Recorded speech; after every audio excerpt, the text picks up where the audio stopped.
यस प्रकारको रचनात्मक छलफल र बहसले सरकारको नीति तथा कार्यक्रममा गहिरो सोचका साथै सबै महत्त्वपूर्ण पक्षलाई समेटेर आएको सारभूत दस्तावेज नै प्रमाणित भएको मैले महसुस गरेको छु। वस्तुगत तथ्य र यथार्थमा आधारित भएर गरिएको स्वस्थ छलफलले लोकतन्त्रलाई बलियो बनाउने कुरामा दुई मत हुन सक्दैन।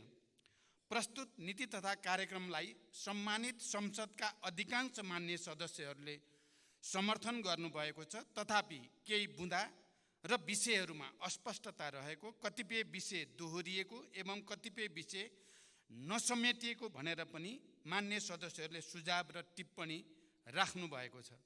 यस पृष्ठभूमिमा म मान्य सदस्यहरूले राख्नुभएका विचार, जिज्ञासा र सुझाव सम्बन्धमा नेपाल सरकारको दृष्टिकोण तथा धारणा राख्न यस सम्मानित सदनमा उपस्थित भएको छु।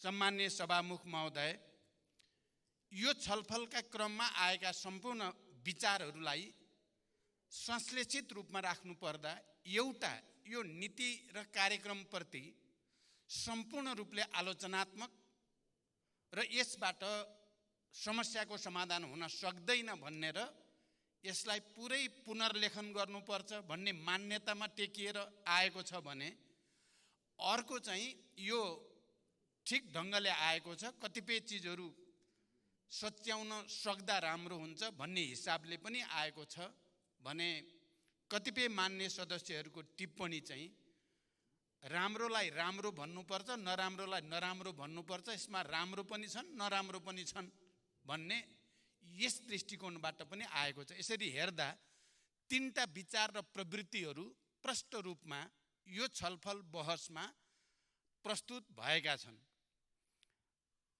र मान्य कतिपय सदस्यहरू जसले यसलाई आलोचनात्मक पनि राख्नु भएको छ, मान्य सदस्यहरूले राख्दा एउटा चाहिँ भनाइ आएको छ, यो अलि कर्मकाण्डी नै छ।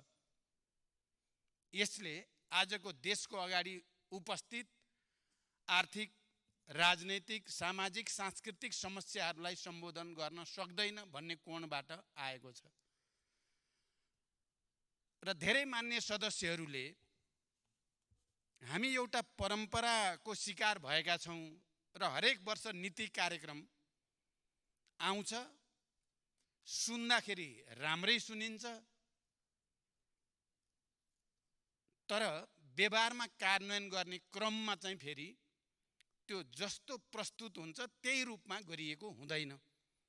मैले पनि ती मान्य सदस्यहरू जसले यसलाई यो नीति कार्यक्रम भनेर सरकारले प्रस्तुत गर्छ, पहिला राजतन्त्र हुँदासम्म राजाको मुखबाट सरकारको नीति कार्यक्रम भनेर पढाइन्थ्यो, अहिले राष्ट्रपतिबाट पढाइन्छ, तर त्यो चाहिँ परम्परागत नै हुन्छ भन्ने मान्यतामा धेरै हदसम्म म आफू पनि सहमत पाउँछु। र यो पटक मैले कोसिस पनि गरेँ परम्पराभन्दा भिन्न ढङ्गको छोटो अहिलेको देशको समस्यालाई ठोस रूपमा र मूर्त रूपमा सम्बोधन गर्ने गरी नीति कार्यक्रम तयार पार्दा के होला भन्ने सोचे पनि र त्यसको निम्ति थोरै छलफल राजनैतिक वृत्तमा गर्ने कोसिस गरेँ पनि, तर अहिले समयको पनि हामीलाई चाप र हाम्रो काम गर्ने तौर तरिकामा ठुलो परिवर्तन तत्काल ल्याउन पनि सम्भव नहुने हुँदा मैले अन्ततः एउटा सम्झौताको मान्यताबाट अगाडि बढ्नुपर्ने बाध्यता मैले महसुस गरेँ। परम्पराका पनि जे हाम्रा छन् त्यसलाई पनि हामी एक हदसम्म आत्मसात अथवा स्वीकार गरेर जानुपर्ने र केही नयाँ कुराहरू पनि सम्बोधन गरेर लानुपर्ने आजको अवस्था हो भन्ने आत्मसात गरेर नै यो नीति कार्यक्रम आएको छ। म जो मान्य सदस्यहरूले यसलाई कर्मकाण्डी देख्नु भएको छ, म एक हदसम्म भन्न ठान्छु यो कर्मकाण्डी पनि छ। कैयौँ कुराहरू, कैयौँ आधारभूत कुराहरू पोहोर सालको सरकारले ल्याउने पनि यस्तै यस्तै हुन्थ्यो, कयौं आधारभूत कुराहरू परार सालको सरकारले ल्याउने पनि यस्तै नै हुन्थ्यो, झन पहिलेको र झन पहिलेको पनि। त्यसकारण यो कर्मकाण्डी नै हो भने म के ठान्छु भने हिजो सरकारको नेतृत्व गर्ने पार्टी र नेता साथीहरूले भन्नुपर्ने हुन्छ बिल्कुल ठिक आयो, हामीले ल्याएको जस्तै आयो, हामीले पनि यस्तै ल्याउँथ्यौँ, अहिलेको सरकारले नै त्यस्तै ल्याएको हुनाले त समर्थन पो गर्नुपर्ने जस्तो मैले महसुस गर्छु। के पहिलाकोले ल्याएको योभन्दा गुणात्मक ढङ्गले फरक थियो र? हामी सबै त यही नै छौँ नि, हामी सबै सरकारमै छौँ नि कुनै न कुनै रूपमा, हिजोको सरकार अस्तिको सरकारमा पनि। एउटा त म त्यस दृष्टिले यहाँ कहीँ न कहीँ हाम्रो राष्ट्रिय सहमति छ भन्ठान्छु म। यो नीति कार्यक्रममा परम्परागतै भन्ने हो भने पनि परम्परागत ढङ्गले एउटा नेसनल कन्सेन्सस यसभित्र छ।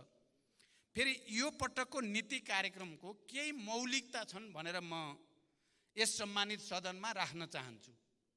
किनभने यो पटक निर्वाचन भइसकेपछि मेरो नेतृत्वमा केही महिनाभित्रै दुईटा गठबन्धन भए, पहिलो गठबन्धन, दोस्रो गठबन्धन। पहिलो गठबन्धन बन्दा हामीले सामूहिक ढङ्गले न्यूनतम साझा कार्यक्रम कमन मिनिमम प्रोग्राम भनेर बनायौँ र त्यही कमन मिनिमम प्रोग्राममा आधारित भएर मैले यसै रोस्टमबाट प्रस्ताव आफ्नो तर्फबाट प्रधानमन्त्रीको हैसियतले प्रस्तावित केही विषयहरू गरेको थिएँ। मलाई सम्झना छ, मलाई लाग्छ प्रमुख प्रतिपक्षी दलको नेताजीलाई पनि पुरै सम्झना छ। मैले त्यो प्रस्ताव पहिलो गठबन्धनको कमन मिनिमम प्रोग्राममा आधारित भएर मैले त्यो प्रस्ताव प्रस्तुत गर्दै गर्दा र यहाँबाट तल ओर्लेपछि प्रतिपक्षी दलको नेताले भनेको शब्द अहिले पनि म प्रष्ट सम्झिराखेको छु, historic and excellent statement. Excellent statement भन्नुभएको थियो र म बडो ऊर्जावान भएको थिएँ, मलाई बडो खुसी र गर्व महसुस भएको थियो। अनि केही समयपछि दोस्रो गठबन्धन बन्यो। दोस्रो गठबन्धनको कमन मिनिमम प्रोग्राम फेरि अर्को बनाइयो हामीले। त्यति बेला त्यो कमन मिनिमम प्रोग्राम बनाउँदा यो दोस्रो गठबन्धनमा हाम्रो छलफल के भने पहिलो कमन मिनिमम प्रोग्रामलाई पनि हेरेर त्यसका पनि सबै राम्रा कुराहरू यसमा समावेश गर्नुपर्छ भन्ने मान्यतामा आधारित भएर हामीले दोस्रो गठबन्धन गरियो। त्यसकारण यो नीति कार्यक्रम दुवै कमन मिनिमम प्रोग्रामको आधारमा त्यसमा टेकिएको चाहिँ कमन मिनिमम प्रोग्राममा टेकिएको नीति कार्यक्रम हो भन्न चाहन्छु म। त्यसकारण यो विगतको जस्तो परम्परागत नीति कार्यक्रम होइन भन्ने तर्क म राख्न चाहन्छु। मान्य सदस्यहरूले गहिरो गरी विचार गरिदिनु भयो भने यो पटकको अलिकति विशिष्टता, यो पटकको मौलिकता यसमा अन्तर्निहित छ। सबै राजनीतिक दल नेताहरू र मान्य सदस्यहरूको पनि अपनत्व र स्वामित्व कुनै न कुनै रूपमा यो नीति कार्यक्रममा प्रतिबिम्बित भएको छ भन्ने कुरालाई आत्मसात गर्न जरुरी छ भन्न चाहन्छु म। सभामुख महोदय, यस अर्थमा यो नीति कार्यक्रम विगतको भन्दा फरक पृष्ठभूमि, फरक सन्दर्भ सहित यो आएको छ र यसलाई त्यो रूपमा आत्मसात गर्न जरुरी छ। एउटा अर्को सायद धेरै वर्षपछि नेपालको लोकतान्त्रिक आन्दोलनको इतिहासमा या संसदीय परम्पराको इतिहासमा म त्यस्तो प्रधानमन्त्री बन्ने, अब दुर्भाग्य त भन्नु भएन, सौभाग्य नै भन्नु पर्यो, जो झन्डै 100% मान्य सदस्यहरूको समर्थन प्राप्त गरेँ। मैले विश्वासको मत लिँदै गर्दा सिङ्गै हाउसको 79.25% को समर्थन सहित प्रधानमन्त्री हुने पहिलो प्रधानमन्त्री बन्ने अवसर पनि मलाई प्राप्त भयो। र अहिले पनि म फेरि उही प्रधानमन्त्री हुँ, म प्रधानमन्त्री दोस्रो गठबन्धनमा गए पनि प्रधानमन्त्री भएको पहिलो गठबन्धनबाट हो। कारण प्रधानमन्त्रीको हैसियतले पहिलो गठबन्धनका मान्य सदस्यहरू या दल नेताहरूले पनि यो प्रधानमन्त्रीमा आफ्नो लगानी छ, आफ्नो पनि योगदान छ भनेर किन नमान्ने? यसलाई नेगेटिभ मात्रै किन हेर्ने? यसलाई पोजिटिभली हेर्यो भने त नेतृत्वको हिसाबले पनि यहाँ सहमतिको, सहकार्यको एउटा पृष्ठभूमि र आधार छ भनेर किन नबुझ्ने? र नेतृत्वको हिसाबले पनि हामी सबैको सामूहिक कन्ट्रिब्युसनबाट बनेको नेतृत्व भनेर किन नबुझ्ने? र मैले त्यही आधारमा यो नीति कार्यक्रम पनि दुईटै कमन मिनिमम प्रोग्राममा आधारित भएको नयाँ नीति कार्यक्रम भनेर मैले तर्क किन नगर्ने? र म मान्य सदस्यहरूलाई यो विषयमा गम्भीर रूपले विचार गर्न हार्दिक अनुरोध गर्न चाहन्छु। सभामुख महोदय, यो हाम्रो मौलिकताभित्र, हाम्रो विशेषताभित्र पर्छ। मैले यसो भन्दै गर्दा म के पनि सम्झिने गर्छु भने हामी नेपालीहरू, नेपालको राजनीतिक नेतृत्वहरू, राजनीतिक दलहरू सङ्घर्ष र एकता र रूपान्तरणको एउटा नयाँ मौलिक संस्कृतिको विकास गर्ने दलहरू पनि हौँ र त्यस्तो नेतृत्वहरू पनि हौँ भनेर हामीले किन आत्मसात नगर्ने? हामीले त्यत्रो युद्धलाई, द्वन्द्वलाई शान्तिमा रूपान्तरण गर्ने, दुईपटक संविधान सभाबाट निर्वाचन गरेर भए पनि संविधान बनाइ छाड्ने, त्यो पनि सहमतिबाट,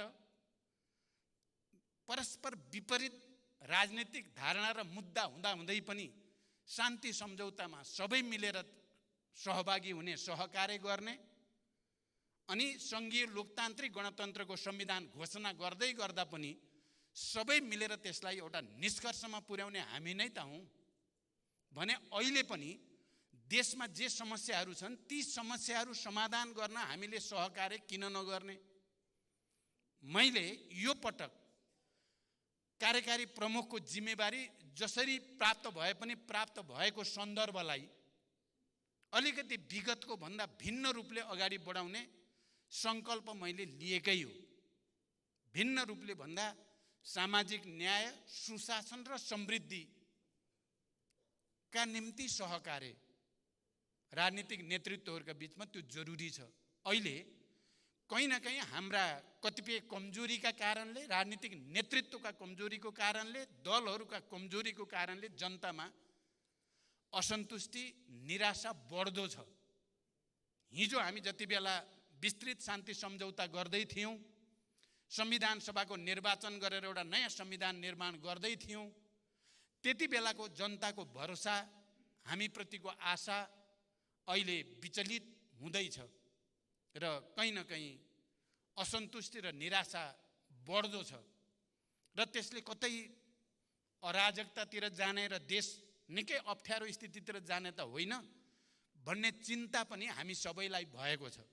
मलाई लाग्छ हिजो 12 बुँदे समझदारी र शान्ति सम्झौतामा सहभागी त्यसका सहयात्रीहरू र त्यसका प्रमुख सहयात्री भन्न चाहन्छु म, प्रमुख सहयात्रीहरू आज निकै गम्भीर हुनुपर्ने आवश्यकता छ र ती प्रमुख सहयात्री मध्ये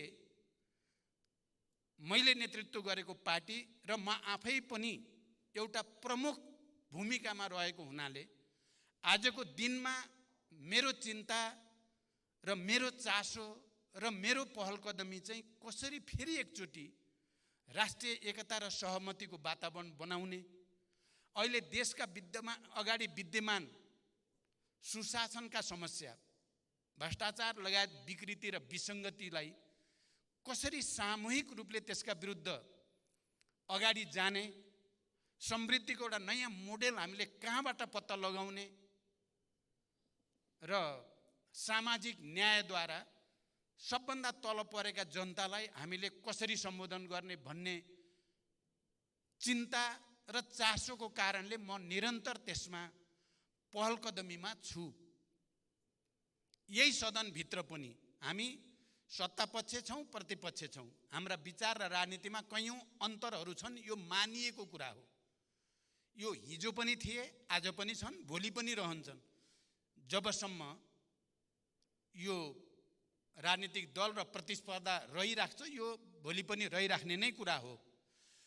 तर जति बेला देशमा गम्भीर समस्या पैदा हुन्छ, अप्ठ्यारो स्थितिमा देश जान्छ र जनताले थुप्रै समस्याको सामना गर्नुपर्ने अवस्था आउँछ, त्यति बेला हामी नै राजनीतिक दलहरू हौँ, हामी नै राजनीतिक नेताहरू हौँ जसले सहमति, सहकार्य र एकताको माध्यमबाट त्यसको सामना गरेका छौँ।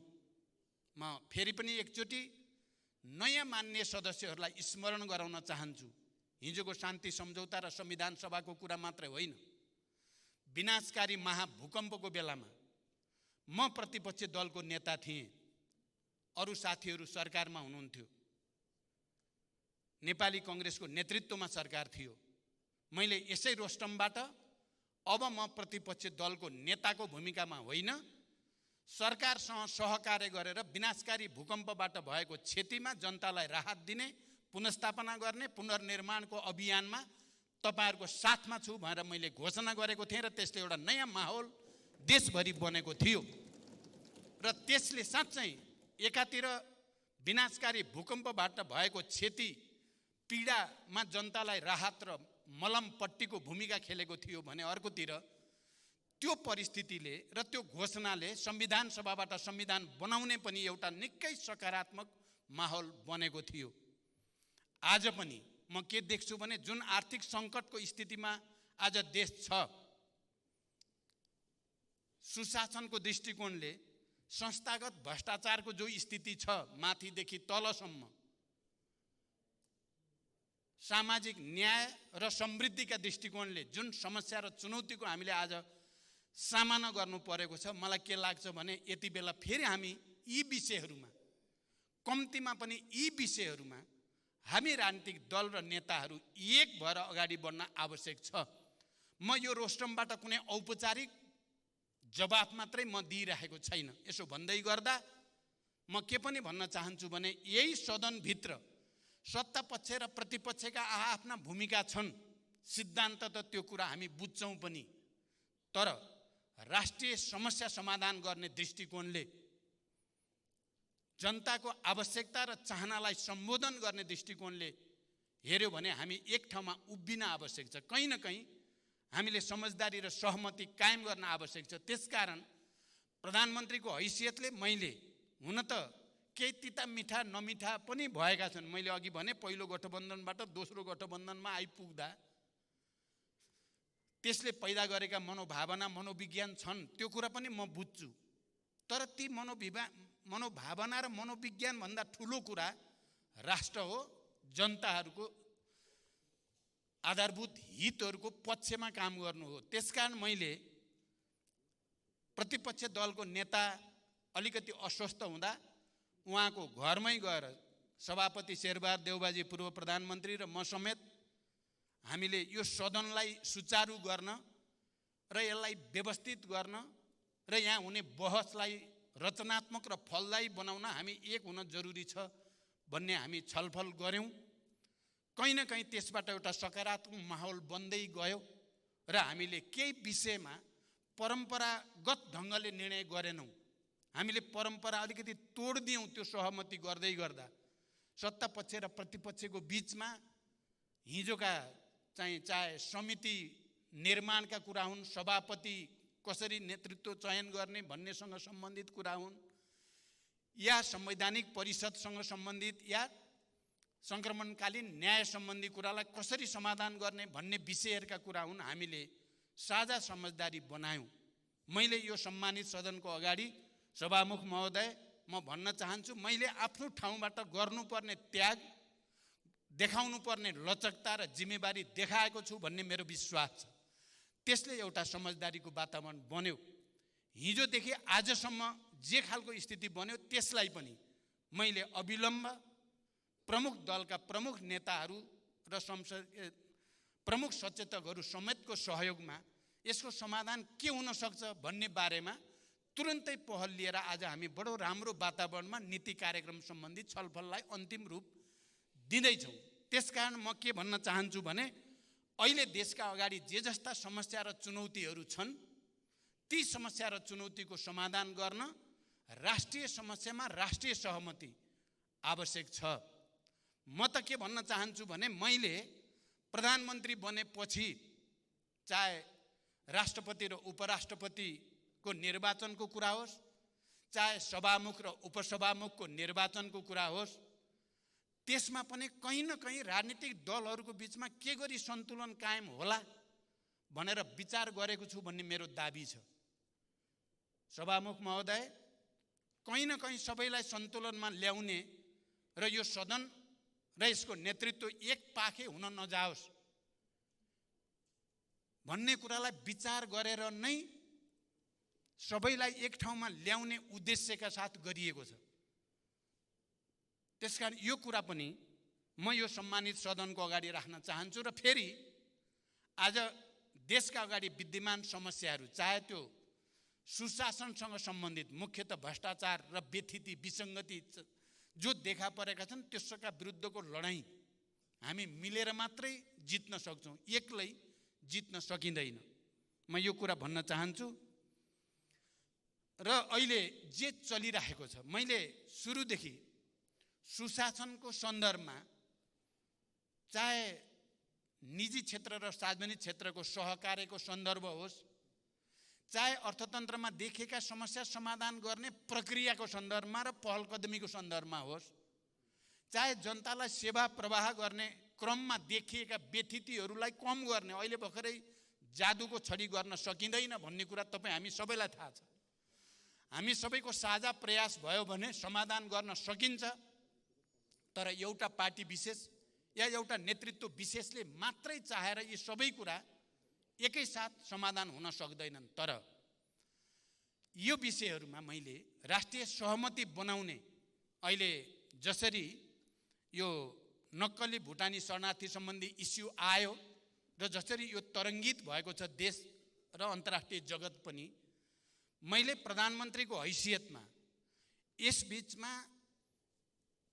सरकारको तर्फबाट गृह मन्त्रालय या प्रहरी प्रशासनलाई लगातार भनेको कुरा यति मात्रै हो, यो अलि पहिलादेखि चल्दै आएको विषय रहेछ, यो सरकारको अनुसन्धान पनि होइन, यो सरकारकै पालामा सुरु भएको कुरा पनि होइन, र यो सरकारले आविष्कार गरेर भ्रष्टाचार विरोधी अभियान सुरु भएको पनि होइन। हिँड्दै जाँदा देखा पर्यो। त्यसलाई कसरी ह्यान्डल गर्ने भन्ने चुनौती सरकारको अगाडि थियो।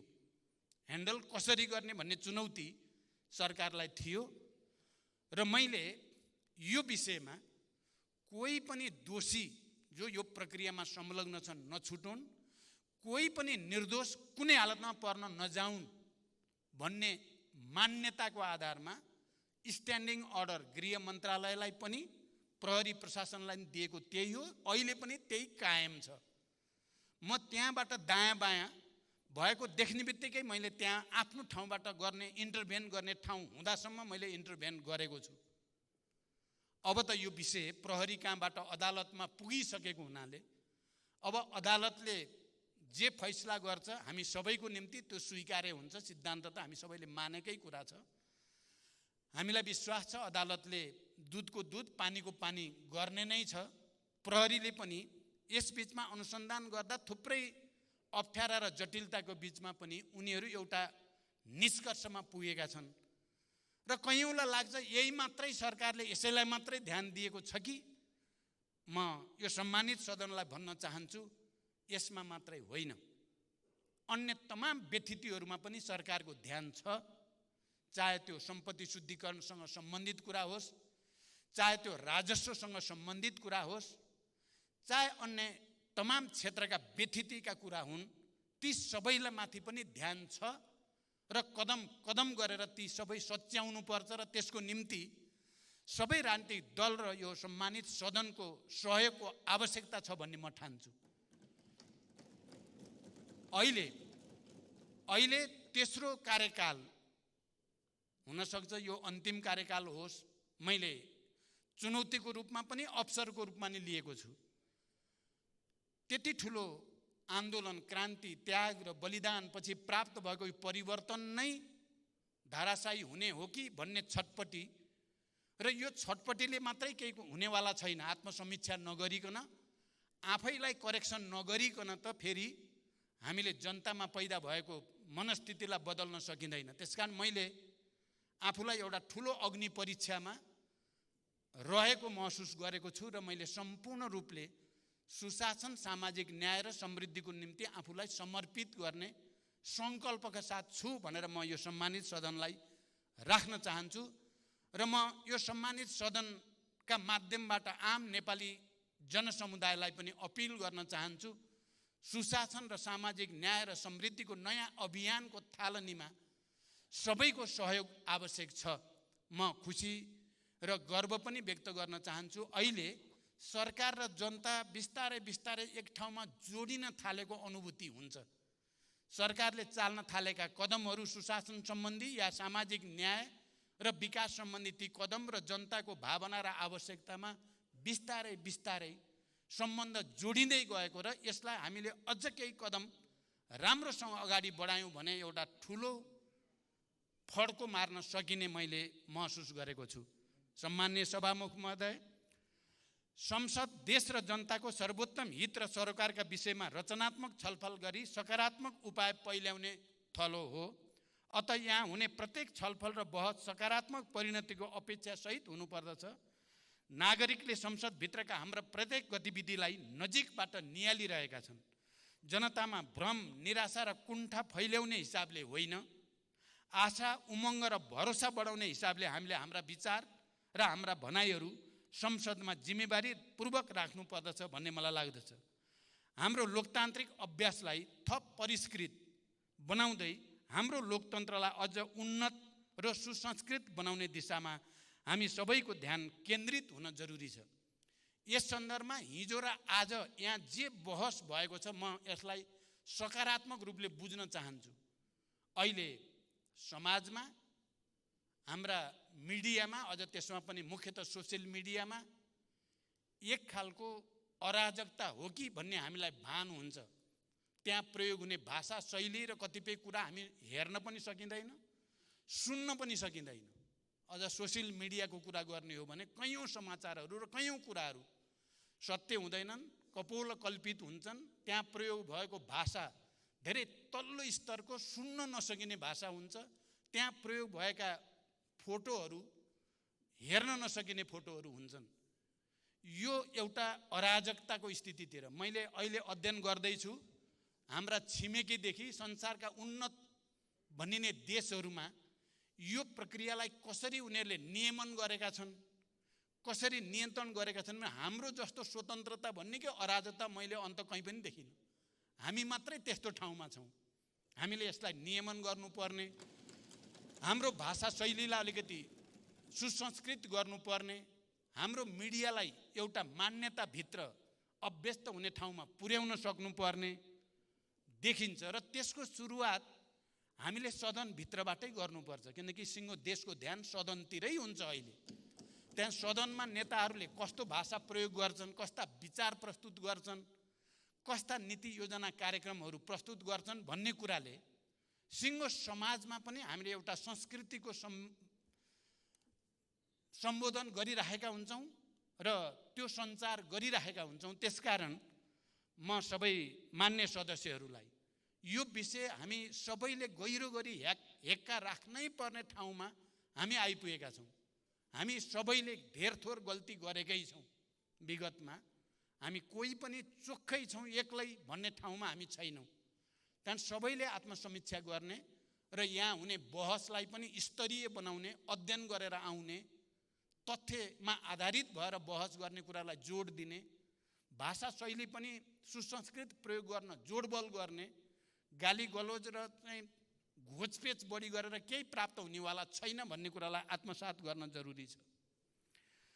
र यो सायद हामीले आँट्यौँ भने सुरु गर्न सकिन्छ र त्यसले बिस्तारै देशलाई एउटा सभ्यतातिर, एउटा संस्कृतितिर र जनतालाई पनि एउटा बलियो सन्देश एकताको हामी दिन सक्छौँ भन्ने मेरो विश्वास छ।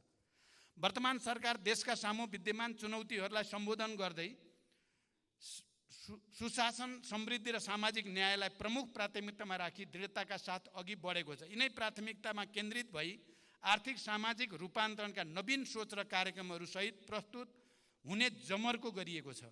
नेपालको संविधानले दिशानिर्देश गरेका राज्य सञ्चालनका आधारभूत मान्यता, निर्देशक सिद्धान्त तथा नीतिहरू, विश्व समुदाय समक्ष हामीले गरेका प्रतिबद्धताहरू एवं आवधिक योजनामा समाविष्ट दीर्घकालीन महत्त्वका विषयलाई प्रस्तुत नीति तथा कार्यक्रमहरूमा प्राथमिकीकरण गरिएको कुरालाई म सम्मानित सदनलाई स्पष्ट गर्न चाहन्छु। यसले सरकारका प्राथमिकता र महत्त्वपूर्ण नीतिगत विषयलाई दिशाबोध गरेको छ भने अन्य विस्तृत कार्यक्रमहरू बजेट मार्फत सम्बोधन हुने विश्वास समेत म यस सम्मानित सदनलाई ध्यानाकर्षण गराउन चाहन्छु। म तपाईहरू मध्ये कयौं मान्य सदस्यले भने जस्तै यो नीति कार्यक्रममा सदनभित्र छलफल गरेपछि त्यसको आधारमा परिमार्जन हुनुपर्ने हो भन्ने मान्यता राख्ने भित्रै पर्छु। तर हामीले त्यसको निम्ति एउटा राजनीतिक सहमति नबनाई, ऐन कानुनमा त्यस्तो व्यवस्था नगरी मैले मात्रै अहिले त्यसो गर्न सक्ने अवस्था भएन। म सबै मान्य सदस्यलाई अपिल गर्न चाहन्छु, त्यसको निम्ति वातावरण बनाऊ। यो कर्मकाण्डी अर्थ नवर्थको छलफल गर्यो निक्लिने केही पनि छैन भन्ने स्थितिको अन्त्य गर्नु लोकतन्त्रको सार्थक प्रयोगको निम्ति अनिवार्य छ भन्ने म ठान्छु। र त्यो हामी कम्तीमा पनि टार्गेट गरौँ, अर्को वर्षदेखि हामी यस्तो बोलेर पनि अर्थ नहुने भाषण गर्ने छैनौँ भनेर हामीले एउटा कमिटमेन्ट गर्यौँ भने अर्को वर्षदेखि परिवर्तन ल्याउन सकिन्छ भन्ने मेरो विश्वास छ।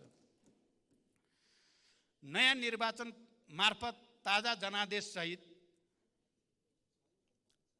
मेरो नेतृत्वमा गठित दुवै संयुक्त सरकारको प्राथमिकता र साझा न्यूनतम कार्यक्रम यो मैले भनि नै सकेँ। यस नीति तथा कार्यक्रममा हाम्रो राष्ट्रिय आकांक्षा स्पष्ट रूपमा प्रतिबिम्बित भएको छ भन्ने मेरो विश्वास छ। यसमा राष्ट्रिय सार्वभौमिकता, भौगोलिक अखण्डता, स्वतन्त्रता, स्वाधीनता एवं राष्ट्रिय हितको संरक्षण गर्दै सबल र न्यायपूर्ण नेपाल निर्माण गर्ने सर्वोपरि लक्ष्य हासिल गर्ने दृढ सङ्कल्पका साथ ठोस कार्यक्रमहरू अगाडि सारिएकै छ। प्रस्तुत नीति तथा कार्यक्रमले सङ्घीयताको सुदृढीकरण, अर्थतन्त्रको संरचनात्मक सुधार र पुनरुत्थान, कृषि क्षेत्रको आधुनिकीकरण र व्यवसायीकरण, औद्योगिक क्षेत्रको प्रवर्धन, उत्पादन र रोजगार वृद्धि, म मान्य सदस्यहरूलाई भन्न चाहन्छु यसमा कति मर्मको साथ संकेन्द्रित भएर आयो म अहिले दाबी त धेरै गर्दिनँ, तर उत्पादन, कृषि उत्पादनमा वृद्धि र रोजगारी सृष्टिमा बजेटमा नयाँ एउटा विशेष कार्यक्रम ल्याइनेछ र त्यसले 753 पालिकामा एउटा नयाँ वातावरण बन्नेछ भन्ने विश्वास म यहाँहरूको अगाडि राख्न चाहन्छु। विकास निर्माण कार्यको निर्धारित लागत र समयमा सम्पादन, सूचना प्रविधि, शिक्षा, स्वास्थ्य लगायतका सार्वजनिक सेवाहरूको पहुँच र गुणस्तरीयता अभिवृद्धि, शासकीय सुधार, भ्रष्टाचार नियन्त्रण एवं सामाजिक न्याय र शान्ति सुरक्षा कायम गर्ने लगायतका विषयलाई उचित रूपमा सम्बोधन गरिएको छ। नेपाली जनताको दशकौँको सङ्घर्षबाट हासिल भएको सङ्घीय लोकतान्त्रिक गणतन्त्र, समाजवाद उन्मुख अर्थतन्त्र, समावेशी शासन प्रणाली संस्थागत गर्ने मुख्य ध्येयका साथ प्रस्तुत भएको यस नीति कार्यक्रम गन्तव्यहीन छ भन्नु तर्कसङ्गत छैन। नीति तथा कार्यक्रमको बुँदा नम्बर 10 र 11मा सरकारको सोच, लक्ष्य र गन्तव्यका साथै प्रमुख नीतिगत प्राथमिकताहरूलाई बडो स्पष्ट रूपमा उल्लेख गरिएको छ। अत यो नीति कार्यक्रममा दीर्घकालीन सोच मात्र होइन, त्यसलाई व्यवहारमा उतार्न अवलम्बन गरिने प्रमुख प्राथमिकता र रणनीतिहरू पनि स्पष्ट शब्दमा परिभाषित गरिएका छन्। विभिन्न आन्तरिक तथा बाह्य कारणले गर्दा हाम्रो अर्थतन्त्रले सामना गरिरहनु परेको चुनौतीको समाधान गरी नागरिकमा विश्वास र आशाको सञ्चार गर्न सरकारले नयाँ घोषणा गर्ने तर कार्यान्वयन नहुने विगतको अनुभवबाट पाठ सिक्दै यसपटक कार्यान्वयन योग्य विषयलाई प्राथमिकतामा राखिएको छ। अत यो नीति तथा कार्यक्रम कल्पनाको पुलिन्दा होइन, कार्यान्वयन योग्य प्राथमिकता दिएका विषयहरूको सूची र संहिता हो भन्ने कुरा पनि म स्पष्ट गर्न चाहन्छु।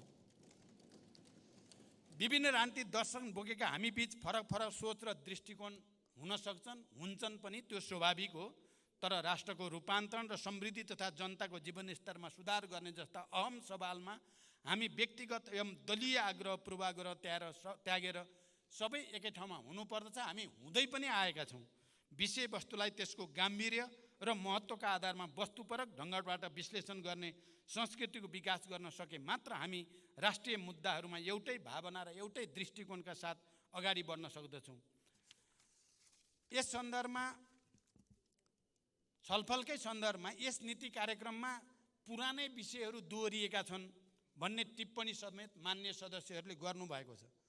सरकार अविच्छिन्न उत्तराधिकारवाला संस्था हो, यो कुरा सबै दल र अझ प्रमुख नेताहरूलाई राम्रोसँग ज्ञान छ। नीतिगत स्थिरता र गतिशीलता बीच उपयुक्त सन्तुलन कायम गरेर मात्र समृद्धिको यात्रा तय गर्न सकिन्छ। यसै यथार्थमा आधारित विगतदेखि सञ्चालन हुँदै आएका महत्त्वपूर्ण र राष्ट्रिय प्राथमिकताका कार्यक्रमलाई निरन्तरता दिइएको छ। साथै जनतासँग प्रत्यक्ष सरोकार राख्ने थप नयाँ नीति र कार्यक्रम पनि प्रस्तावित गरिएका छन्, जसमध्ये म मान्य सदस्यको अगाडि केही प्रतिनिधिमूलक कार्यक्रम जुन नयाँ छन् त्यसलाई यहाँ संक्षेपमा उल्लेख गर्न चाहन्छु। 1. कृषिमा आत्मनिर्भरता हासिल गर्न गुणस्तरीय बिउ बिजनमा देशलाई आत्मनिर्भर बनाउने, पशुपन्छी तथा खाद्य सम्बन्धी प्रयोगशालाहरूको स्तरोन्नति तथा अन्तर्राष्ट्रिय सम्बन्धनमा प्राप्तिका लागि आवश्यक व्यवस्था गर्ने, प्रत्येक पालिकामा एक-एकवटा शीतगृह, कृषि भण्डारण वितरण केन्द्र स्थापना गर्ने, ढलापडा रुखहरूलाई व्यवस्थित गर्ने, कृषि र वनको संयुक्त कार्यक्रम सञ्चालन गर्ने विषय यसमा प्रस्तावित गरिएको छ र यो विषय नयाँ कार्यक्रम हो भनेर म स्पष्ट गर्न चाहन्छु। विद्युत क्षेत्रमा 2 वर्षभित्र सबैलाई विद्युतमा पहुँच पुर्याउने, हिउँदमा 30 युनिट र वर्षातमा 50 युनिटसम्म विद्युत निःशुल्क उपलब्ध गराउने, सिँचाइ कार्यमा प्रयोग हुने विद्युत महसुलमा सहुलत दिने कार्यक्रम पनि यसमा समेटिएको छ। यो आफैमा नयाँ कार्यक्रम हो।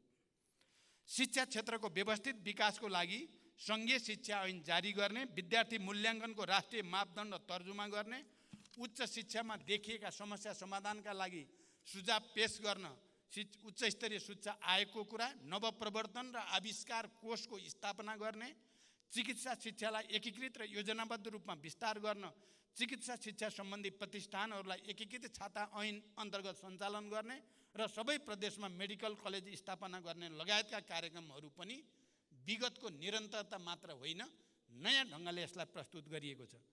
स्वास्थ्य सेवा प्रभावकारी रूपमा प्रवाह गर्न सामुदायिक अस्पतालमा बहिरङ्ग सेवा बिहान 8 बजेदेखि बेलुका 8 बजेसम्म अनिवार्य रूपमा सञ्चालन गर्ने, आधारभूत स्वास्थ्य सेवा प्रवाहका लागि आवश्यक 98 प्रकारका औषधिहरू स्वदेशमै उत्पादन गर्ने, प्रत्येक प्रदेशमा मुटुको शल्यक्रिया र क्यान्सर रोगको समेत निदान हुन सक्ने गरी सुपर स्पेसियालिटी अस्पताल स्थापना गर्ने, आगलागी लगायत विभिन्न दुर्घटनामा परेका घाइतेहरूलाई शीघ्र उपचार गर्न एम्बुलेन्स, दमकल, सुरक्षाकर्मी तथा स्वास्थ्यकर्मी सँगसँगै परिचालन हुने गरी एकीकृत आकस्मिक सेवा प्रणाली स्थापना गर्ने, हिंसा पीडित महिला तथा बालबालिकाका लागि प्रदेश र स्थानीय तहसम्म एकीकृत सेवा सहितको दीर्घकालीन तथा अल्पकालीन पुनर्स्थापना केन्द्र स्थापना गर्ने लगायतका नयाँ कार्यक्रम पनि यसमा समेटिएका छन्।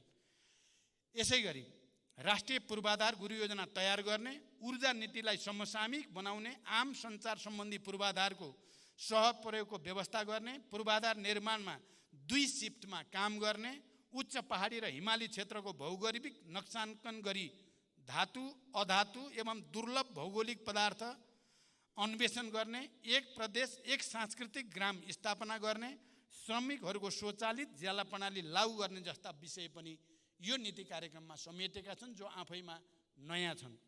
शासकीय सुधार गरी सुशासन कायम गर्न, सार्वजनिक खर्च पुनरावलोकन आयोगको सिफारिस समेतको आधारमा वर्तमान समयमा असान्दर्भिक र कार्यमा डुप्लिकेसन दोहोरोपन भएका सरकारी कार्यालय, सार्वजनिक संस्था, विकास समिति तथा कोषहरूलाई एक आपसमा गाभ्ने वा खारेज गर्ने, राष्ट्रिय योजना आयोगको पुनर्संरचना गर्ने, परियोजना ब्याङ्कलाई 3 तहमा संस्थागत गर्ने, औषधि व्यवस्था विभागलाई औषधि तथा स्वास्थ्य प्रविधि विभागमा रूपान्तरण गर्ने, सबै सार्वजनिक निकायका अनलाइन प्रणालीबीच अन्तर आबद्धता कायम गर्ने, अनलाइन सेवाहरू वडा तहबाट उपलब्ध गराउने, साइबर सुरक्षा सम्बन्धी छुट्टै कानुन निर्माण गर्ने, नागरिकता सम्बन्धी समस्या समाधान गर्ने, 1 वर्षभित्र सबै नेपालीलाई राष्ट्रिय परिचय पत्र वितरण गर्ने, सङ्घीय निजाबती सेवा ऐन ल्याउने र उच्चस्तरीय प्रशासन सुधार आयोग गठन गर्ने, शान्ति प्रक्रिया र सङ्कटकालीन न्याय सम्बन्धी काम 2 वर्षभित्र टुङ्गोमा पुर्याउने, तथा उच्च पदस्थ लगायत जो कोहीले गैर कानुनी रूपमा आर्जन गरेको सम्पत्तिलाई छानबिनको दायरामा ल्याउने लगायतका विषयलाई प्राथमिकताका साथ राखिएको कुरा पनि म जानकारी गराउन चाहन्छु। माथिका यी केही विषयहरूले मात्र पनि यो नीति कार्यक्रम केही पनि होइन, कर्मकाण्डी हो, पहिलेकै कुरा दोहोर्याइएको मात्रै छ भन्ने कुरालाई गलत साबित गर्छन्, त्यसलाई निराधार साबित गरेका छन्। सम्माननीय सभामुख महोदय, अब म मान्य सदस्यहरूले छलफल उठाउनुभएका केही अन्य विषयमा संक्षिप्तमा स्पष्ट गर्न चाहन्छु। सङ्घीय लोकतान्त्रिक गणतन्त्र हामी सबैको निरन्तर र संयुक्त सङ्घर्षबाट आएको हो। लोकतन्त्रका आधारभूत मान्यता र नागरिक स्वतन्त्रताप्रति वर्तमान सरकारको अटल आस्था, विश्वास एवं प्रतिबद्धता रहेको हो।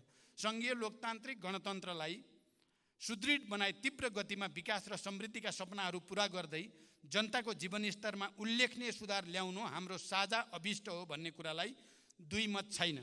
मेरो नेतृत्वमा रहेको गठबन्धन सरकार यसका लागि सम्पूर्ण तागतको सहित लागिरहेको कुरा म स्पष्ट गर्न चाहन्छु। लोकतन्त्रलाई सुदृढ गर्ने र राष्ट्रका सामु विद्यमान चुनौतीहरूलाई सम्बोधन गर्ने सवालमा सबै राजनीतिक दलसँग निरन्तर संवाद र सहकार्यमा सरकारले जोड दिँदै आएको तथ्य मैले अघि नै उल्लेख गरि नै सकेको छु। सङ्घ, प्रदेश र स्थानीय तहको अन्तर सम्बन्धलाई परिपूरक र सुदृढ बनाउँदै सङ्घीयता कार्यान्वयन मार्फत लोकतन्त्रको सुदृढीकरण, समावेशीकरण, सामाजिक सुरक्षा, लोक कल्याणकारी कार्यलाई स्थानीय स्तरसम्म पुर्याउन राज्य संयन्त्रहरूमा सबै नागरिकको समान र सहज पहुँच पुर्याउने नीति लिइएको छ। आगामी दिनमा तिनै तहमा रहेको कामको दोहोरोपन, अधिकार क्षेत्रको प्रयोगमा रहेको दुविधालाई सम्बोधन गर्न आवश्यक नीतिगत तथा कानुनी सुधार गर्ने हामीले सङ्कल्प लिएका छौँ। यस सम्बन्धमा संविधान तथा कानुनमा भएका विभिन्न संयन्त्रहरूलाई क्रियाशील तुल्याउने विषयलाई विशेष रूपले जोड दिएको छ। राष्ट्रिय विकास समस्या समाधान समितिको बैठक भयो। सातै प्रदेशका मुख्यमन्त्री र अन्य सम्बन्धित सरकारवालाका बीचमा 2 दिनसम्म हामीले गम्भीर बहस चलाएर राष्ट्रका समस्या कसरी समाधान गर्ने र यो अन्तर सम्बन्धलाई कसरी सुदृढ गराउने भन्ने बारेमा ठोस सुझावहरू प्राप्त भएको छ र सरकार त्यसमा दृढतापूर्वक अगाडि बढ्दैछ।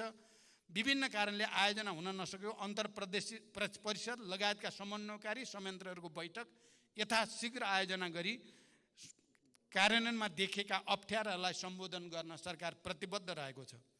कोभिड-19 महामारीको प्रभावबाट क्रमशः मुक्तै हुँदै गएको मुलुकको अर्थतन्त्र र सामाजिक क्रियाकलापलाई क्रमशः सामान्य बनाउँदै लाने कुराका सन्दर्भमा रुस युक्रेन बीचको युद्ध र त्यसबाट सृजित प्रतिकूलताले अर्थतन्त्रलाई सन्तुलनमा राख्न पुनः जटिलता निम्त्याएको कुरा हामी सबैलाई अवगत नै छ।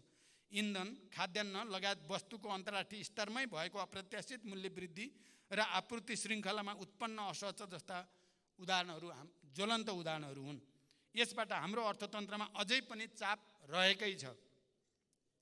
अर्थतन्त्र पूर्ण रूपमा चुनौतीबाट मुक्त भइसकेकै छैन। यस्तो अवस्थामा आर्थिक पुनरुत्थान र पुनः सबलीकरणका कार्यक्रमहरूलाई प्राथमिकताका साथ अगाडि बढाउने कुरामा सरकार प्रतिबद्ध छ। त्यसैले प्रस्तुत नीति कार्यक्रमले अर्थतन्त्रको पुनर्संरचना र पुनरुत्थानलाई उच्च प्राथमिकतामा राखी तदनुरूप कृषि, उद्योग र सेवा क्षेत्रलाई सन्तुलित तवरले अगाडि बढाउने कुरामा जोड दिइएको छ। उत्पादन र उत्पादकत्व अभिवृद्धि तथा रोजगारी सृजना गरी स्वावलम्बी अर्थतन्त्र निर्माण गर्ने सोच यस नीति कार्यक्रममा अन्तर्निहित रहेको छ। प्रस्तुत नीति कार्यक्रमले वित्तीय, मौद्रिक र अन्य विषय क्षेत्रगत नीति तथा कार्यक्रमको सामञ्जस्यपूर्ण तरिकाले कार्यान्वयन गरी समष्टिगत आर्थिक स्थायित्व कायम गर्न जोड दिएको छ। अर्थतन्त्रको समग्र मागमा आएको ह्रास, तरलताको सङ्कुचन, उच्च ब्याज दर, मूल्य वृद्धि, न्यून पुँजीगत खर्च, बढ्दो चालु खर्च, घट्दो राजस्व परिचालन तथा बाह्य क्षेत्र सन्तुलनमा परेको चापलाई सम्बोधन गर्दै अर्थतन्त्रलाई पुनरुत्थान र चलायमान बनाउने कुरा नीतिमा प्राथमिकताका साथ समेटिएको छ र हामीले समस्याबाट भागेर होइन, समस्यालाई ढाकछोप गरेर होइन, समस्यालाई पनि प्रष्ट रूपमा राख्ने र समाधानका उपायहरू पनि वस्तुगत र व्यवहारिक बनाउने कुरामा जोड दिइएको छ। नीति तथा कार्यक्रमहरूको कार्यान्वयनमा मानव विकास सूचकाङ्कमा पछि परेका कर्णाली प्रदेश, सुदूरपश्चिम प्रदेश र मध्य प्रदेशलाई विशेष प्राथमिकतामा राखिएको छ र तदनुरूप स्रोत साधनलाई परिचालन गर्ने कुरालाई महत्त्वका साथ उल्लेख गरिएको छ। राष्ट्रिय आयको वितरणलाई समन्वयिक बनाउने कुरालाई जोड दिएको छ। यसमा दिगो विकासका लक्ष्यहरू कोही पनि पछि नछुटुन् भन्ने मूल मर्मलाई आत्मसात गरिएको छ। सम्माननीय सभामुख महोदय, प्रस्तुत नीति कार्यक्रमले हालसम्म प्राप्त उपलब्धिहरूलाई संस्थागत गर्दै कृषि, उद्योग, व्यापार, पूर्वाधार, ऊर्जा, पर्यटन, यातायात, सूचना प्रविधि, शिक्षा तथा स्वास्थ्यलाई विकासको मुख्य संवाहक क्षेत्रको रूपमा अघि बढाउने कुरालाई जोड दिएको छ। उत्पादन, उत्पादकत्व र रोजगारी र आय वृद्धि, मानव पुँजी निर्माण, आय असमानता र बहुआयामिक गरिबीको दरमा कमी, दिगो विकास र जलवायु उत्थानशीलता, संघीयताको सुदृढीकरण र सुशासनलाई प्राथमिकतामा राखिएको छ। प्रस्तुत नीति तथा कार्यक्रमले मूलतः राष्ट्रिय महत्त्वका तथा राष्ट्रका लागि दीर्घकालीन रूपमा प्रभावित पर्ने विषयलाई प्राथमिकताका साथ समेटिएको छ। विगतदेखि सञ्चालनमा रहेका बहुवर्षीय रूपान्तरणकारी र राष्ट्रिय प्राथमिकताका कार्यक्रमलाई निरन्तरता दिएको छ।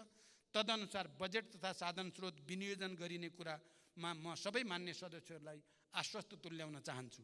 यस नीतिले मूल्य वृद्धि नियन्त्रण गरी मुद्रास्फीतिलाई वाञ्छित सीमाभित्र राख्ने र उपभोक्ताको हक हित संरक्षण गर्ने कुरालाई उच्च प्राथमिकतामा राखेको छ।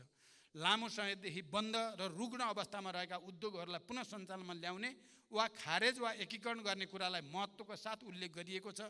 सार्वजनिक खर्चमा मितव्ययिता कायम गर्दै खर्चको उत्पादकत्व बढाउने कुरालाई विशेष जोड दिएको छ।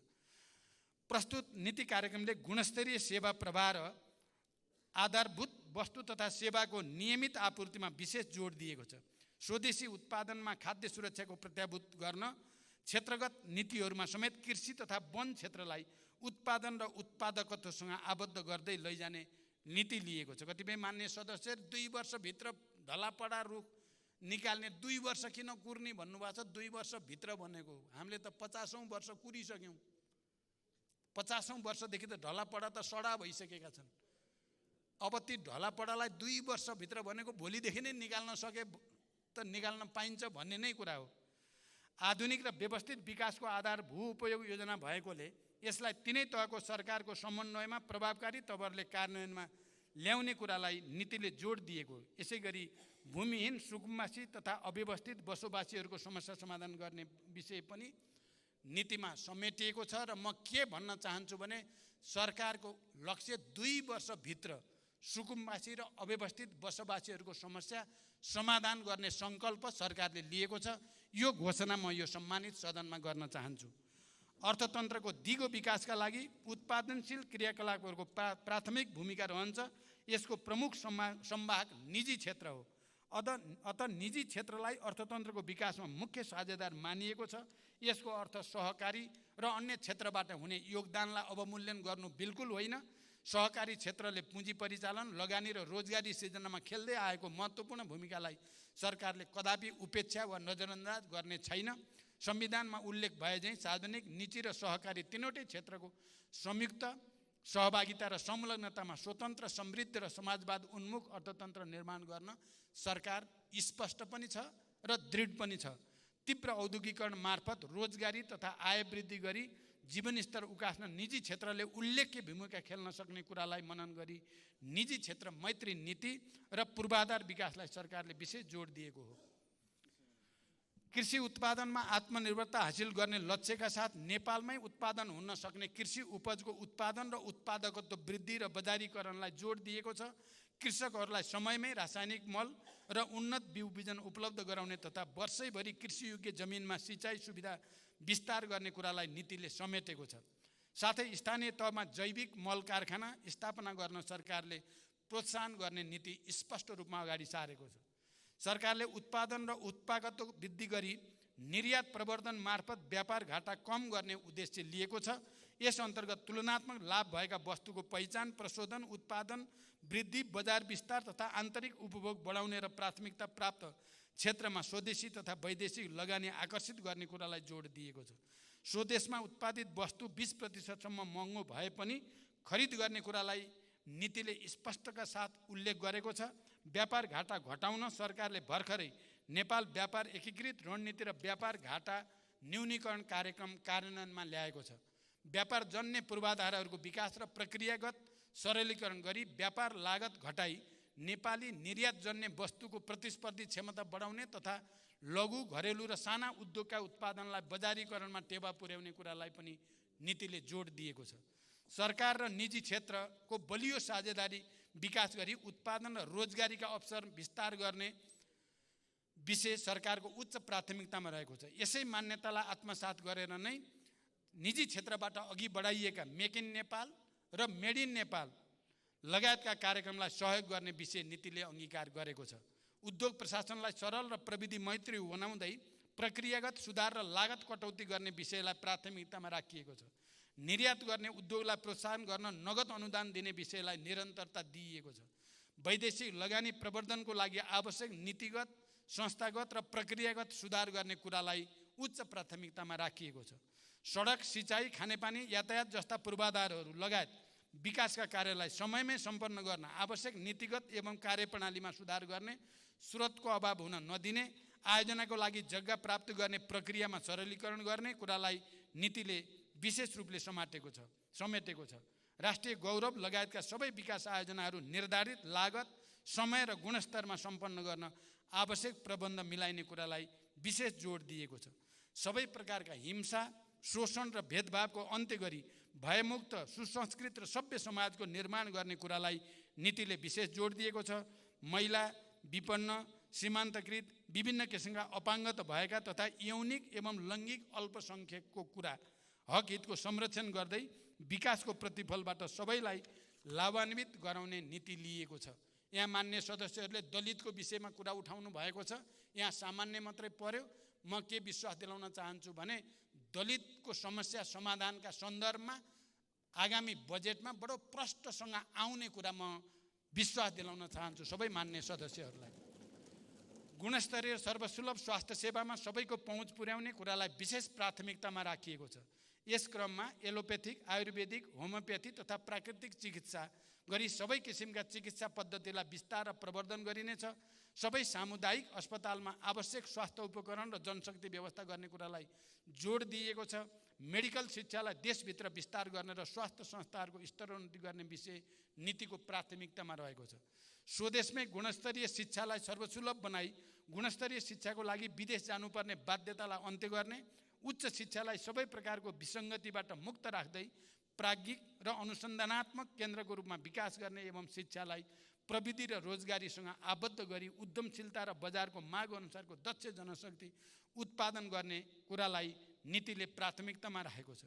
युवाहरूलाई उद्यमशील बनाई व्यवसायमा आकर्षित गर्न, स्टार्टअप उद्यमहरूलाई प्रोत्साहित गर्ने, श्रम आप्रवासन व्यवस्थित गर्ने, विदेशमा रहेका नेपालीहरूको सुरक्षा गर्ने तथा अप्ठ्यारोमा परेका नेपालीहरूलाई तुरन्त उद्धार गर्ने विषयलाई नीतिमा समेटिएको छ।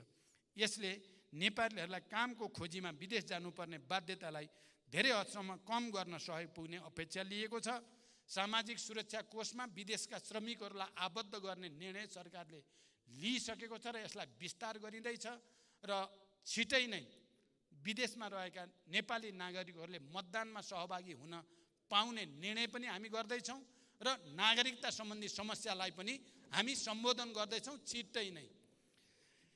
नीतिले चुरे संरक्षण गर्दै वातावरणीय ह्रास नहुने गरी तथा नदी एवं खनिजजन्य पदार्थको अनियन्त्रित दोहनलाई रोक्दै ढुङ्गा, गिटी, बालुवाको उत्पादन, सङ्कलन र वितरण कार्यलाई व्यवस्थित गर्न आवश्यक कानुनी व्यवस्था गर्ने कुरालाई प्राथमिकतामा राखिएको छ। अतः यसलाई चुरेको विनाश र नदी तथा खानीको जथाभावी उत्खननलाई बढावा दिन खोजेको रूपमा बुझ्नु सही छैन।